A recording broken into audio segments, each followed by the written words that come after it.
Let's bring in Charles Mitchell of Commonwealth, PA, joining me now. Good morning, Charles. Hi, Dawn. Nice to be with you. Yeah, absolutely. So take me through it. I know that you're talking about it as far as Shapiro's broken promises, as far as the budget, and take me through. We've seen this battle, and many people are surprised by the fact that Democrats turned on Shapiro. He promised to line item veto it. Take me through it. Sure. Well, Dawn, here's the most important thing for everybody to understand. This is not over. As you have stated, Governor Shapiro made a promise during the campaign that he would provide lifeline scholarships to children in the 15% of the worst performing schools in Pennsylvania. What that means in plain English is $5,000 or $10,000, depending on their grade level, in an account that these children can use to go to a great school. That is a life-changing investment. It's so important. And I saw the Inquirer article that you mentioned this morning. To call denying those children that opportunity a misstep, I think is the understatement of the millennium. But that's beside the point, okay? But he made that promise during the campaign. Lawmakers specifically put together a bill according to what he and his office asked for. There was a deal between the two parties to get this done. And as you stated, he has announced that he wants to now veto his own priority. Now, we can get into the reasonings for that, but here's the most important thing. He has not even done that yet. All he has done is made an announcement, because he doesn't have the bill on his desk yet, because there are principled leaders who love children and want to help them in our state Senate, led by Senate President Pro Tem Kim Ward, who are holding the bill. He cannot veto it. This is not over. He has not vetoed it. And there is more work that needs to be done this summer in the context of what I think all Americans actually want, which is bipartisan agreement and compromise on a series of other bills that are all part of the Pennsylvania budget. There is still an opportunity for Governor Shapiro to find his head and to keep his promise, not to Republicans, not to the Commonwealth Foundation, not to you and me, but to the most vulnerable children in our state who need help. Well, it's well put. And, essentially what you're saying is you're keeping hope alive that Shapiro could pull this thing out. But it's really, man, it shows you the strength and the power of the teachers union, which I think that's ultimately why Democrats are pressuring Shapiro to say, don't go here, because we need the teachers union leadership, not necessarily teachers. Because I think there are a lot of teachers who just, like you're saying, they want the right thing to happen for children. But absolutely. So ultimately, this is in Harrisburg. Are you thinking that Shapiro is working, with his team in a bipartisan way behind the scenes to still make this happen? Because we're hearing that he had said he would line item veto the thing, even if it's in the budget. Yeah, that is what he said. And that is a reversal from his campaign promise. And you know what? A man who's reversed once can reverse again. And you mentioned Harrisburg and you mentioned teachers, Dawn. I grew up in Delaware County. My mom's a teacher.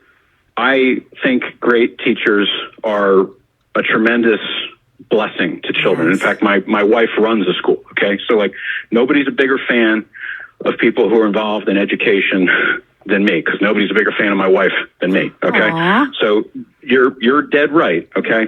There's a big difference between teachers and people who are engaged in the process of helping children and school unions. And you are absolutely correct. It's the school unions who are leading the opposition to this.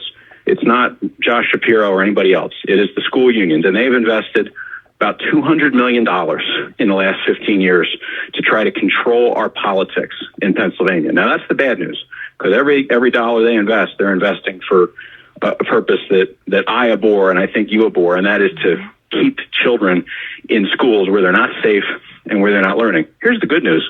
They're really bad at spending that money, because all they got for it is a 1-vote majority in the House of Representatives and a governor who has promised both sides that he'll be with them. Yes. That's what best you can get for $200 million. boy, you better find a new business.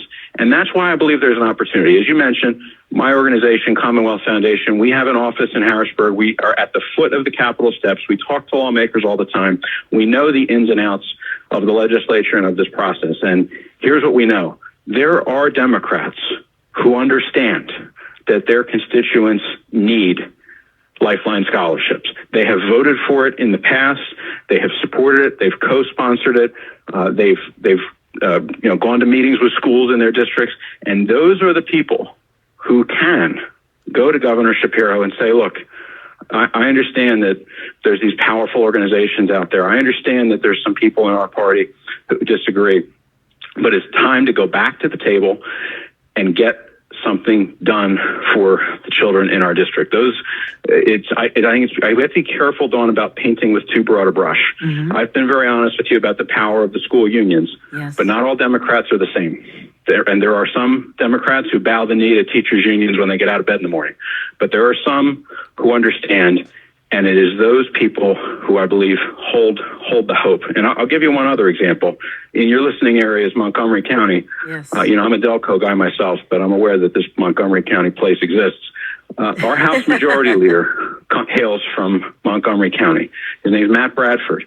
And if you really dig into the gory details of how Harrisburg works, here's what you'll discover. This gentleman, the House Majority Leader, who is acknowledged in the Inquirer and other places as leading the opposition to Lifeline scholarships, in addition to running a caucus that has received all this money from the school unions, his law firm, he has a side gig at a law firm, receives money from from school districts who oppose all of these kinds of measures. That's a conflict of interest. Like that's the reality of what we're dealing with. And I say that to say I'm well aware of how difficult this battle is. I've dedicated my life to it, and I know all the ins and outs of these people, but I still stand by what I said at the top of this segment, which is this battle is not over. Not because I don't want it to be over, not because I believe in wishful thinking, but because there are more bills that have to get done this summer that include things that are very, very important to the governor, where there's going to have to be the kind of thing for which the people of Pennsylvania overwhelmingly sent Josh Shapiro to Harrisburg, and that is bipartisan compromise and getting things done. As you said, thus far, he gets a failing grade for getting stuff done, and this was thoroughly mishandled and just very disappointing. Yeah. But it's not over, and he can fix it, and we call upon him to do so. And by the way, if your listeners want to be part of that, I encourage them to go to fundlifeline.com. That's fundlifeline.com, where they can send a message to their lawmakers to say, enough of this nonsense, let's help these kids. And we're talking to Charles Mitchell, who's president and CEO, chief executive officer for the Commonwealth Foundation.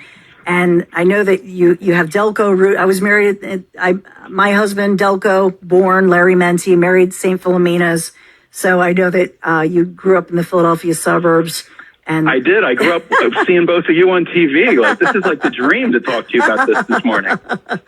But, I love that you are filled with hope as you talk about this, because I am too. And I even think that for Governor Josh Shapiro, who grew up in, you mentioned Montgomery County, Abington, and is a product of, going to faith-based schools. I know his kids went to a hybrid of public schools, but also faith-based private schools. So he knows this well. And he also knows that even though union, maybe some leadership might be opposed to this, I suspect a lot of teachers support this kind of thing, because ultimately it's good for teachers. It's good for kids. You think about the teacher shortages. There was just another study about principals, and even Pennsylvania principals leaving at record rates. We have teacher shortages. And I think the hot mess that we're in with schools, that's part of it, is it not? I mean, with your wife, running a school and your background as well with teachers. Absolutely. And there's overwhelming bipartisan support for what we're talking about, for Lifeline scholarships, for giving these children and their families money in an account where they can choose a school where they're going to be safe. And you mentioned the Philadelphia area. I agree with you. I believe Governor Shapiro does understand the nature of the problem, particularly in the Philadelphia area, and it's replicated in the smaller cities around our state and in some rural areas, by the way. I believe he understands the problem. And I believe we all also understand the solution. And I'll just give you a quick example of what I mean by that. I recently went to a wonderful Catholic high school in the Hunting Park neighborhood of Philadelphia called Little Flower High School. Little Flower was built for 2,000 students. They have 500. And I met a young lady there. Her name is Jazz, who told me how fortunate she was to be there, how her life had been changed, and how unsafe and not learning at all she would have been if she were at the school down the street, which if I regaled you with all the statistics of what happens to students at that school, you would cry, and as would I. But Jazz got a scholarship from a private organization in Montgomery County to go to that school, and she was so thankful for it. And when she heard that there was this effort in our state capital to create these lifeline scholarships for students like her, she was just blown away. And here's why. Because she has two siblings, younger siblings, who, if they don't get some kind of scholarship because of the nature of their family, they're immigrants from another country, and they've had a great deal they work hard, but they've had a great deal of challenges, and they simply can't afford the real cost of a safe school for her two younger siblings. If we don't get this done, it's not about Republicans and Democrats. It's about Jazz's siblings. Jazz's siblings deserve a chance. And there are many, many other children like them across Pennsylvania. And that's why we can't relent. We have to continue to voice to our elected officials in Harrisburg that, especially in an era when there is so much bipartisan support for this, yes, there are some noisy special interests who are saying no. It is what it is.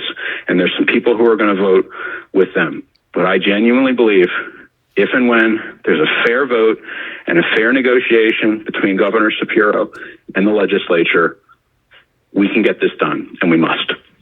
Amen. So what's the next step as far as, and I know there's a lot going on behind the scenes, but as you keep hope alive here, Charles Mitchell, what's the next step as far as who's pressuring Shapiro? And there is a ton of pressure on him.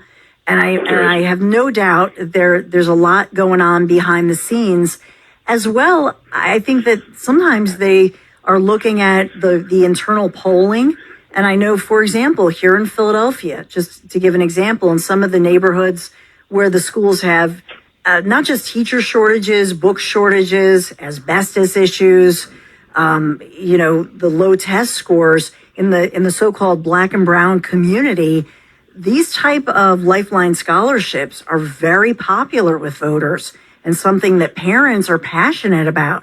So is that kind of polling or pressure being put on Shapiro to reverse once again? Yes, it is. And that pressure is very important. This is one of the encouraging things about the business that I'm in, Dawn, is I've seen many, many times the voices of constituents actually matter, particularly to your state representative and your state senator. And, I'm from the Philadelphia area, so I can say this with love. Yeah. Most people I grew up with have no earthly idea who their state representative is or who their state senator is. But they get upset about the direction of our country. They get upset about, for example, a betrayal of vulnerable Black and brown children, which is what this is. Let's call it what it is. Mm-hmm. Well, guess what? There's both a problem and an opportunity there. The problem is most people are not engaged with actually pushing for change in these matters. The good news is the people who make these decisions are actually very accessible to you, and they care about what you think. And if you want them to listen to you, and if you want them to listen to the bipartisan majority in our state instead of to special interests, well, there's something very simple you can do about it, which is to talk to them. And that's why I mentioned earlier, you can go to fundlifeline.com. The Commonwealth Foundation will make it very easy for you. We'll give you all the contact information. We'll tell you how to talk to your lawmakers. And they care about what you have to say. The more that they hear from people in their districts over the course of this summer, the more likely it is that we can right this wrong and fix this problem. There are no, as you might have seen in the Inquirer this morning, yes, there's no negotiation happening right now because of how legislators feel that Governor Shapiro broke their trust. And that's a terrible thing. That's a terrible thing for our state and for our country to have that go on. But at some point this summer, there will be negotiations. There have to be negotiations because our state needs a budget and our school districts need funding. As of now, there's no bill in place to fund not just the schools that I'd like people like Jazz's siblings to go to, but Lower Merion or wherever, the district schools.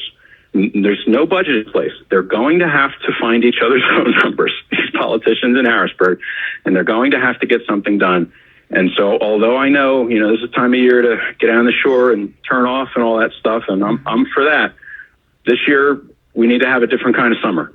We need to have a summer where we're using resources like fundlifeline.com to contact these lawmakers and tell them, you need to get this done. You need to restart these negotiations, and you need to do right by the most vulnerable children in our Commonwealth. Yeah, it's beautifully said. I know Little Flower well. I've many relatives who went there. I will also say, in my final piece that I'll just tee up for you, Charles Mitchell's. We talked to the CEO of Commonwealth, Pennsylvania. Is when I think about the crime in Philadelphia and all of the studies, and there are studies that I could cite that go back decades, but fairly recent studies, even looking at the connection between education and reducing recidivism as far as prison. Can you I know that you've written about that in the past, and can you just expound upon that? You bet. Here's how I look at it. You look at our state, the issue at hand is our state budget. Number 1, 2, 3 line items in that, or not line items, but chunks of that budget. Number 1, most people think is education. It's not. It's welfare. Number 2 is education. And number 3 is corrections, criminal justice, prisons. Those things are all interrelated. As any fair-minded inquiry will show you, if you don't have a great education, you are likely to end up engulfed in those other parts of government, whether it's the criminal justice system, whether it's the welfare system, or often both. And that's why, one of my heroes in this fight for educational opportunity, he says, a choice is a chance. And I think that's just a great way to think about it in your mind. A choice is a chance. There are no silver bullets in this world, but there is no better way to ensure that a young person will have the opportunity to flourish and to not be part of the criminal justice system or the welfare system, but in fact to be part of the American dream, than to make sure they have a great education. That's just common sense, I think. But as you correctly say, Dawn, lots of studies have shown that. And I don't think it's a coincidence that we have such profound safety issues now in places like Philadelphia, where, I used to just walk around all parts of Center City day or night and not even think about it, right? But people don't do that now. Yeah. It is not a coincidence that we're having that in an era where we have allowed certain, it's not all of them, but certain schools to decay over decades into places that people like you and I and Governor Shapiro and Majority Leader Bradford would never, ever, ever send our children.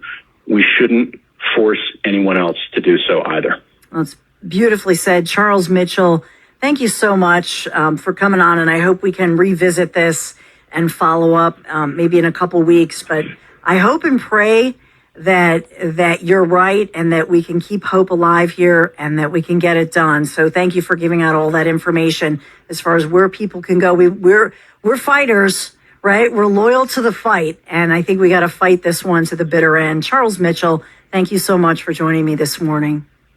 Thank you, Dawn. Keep it up. Will do.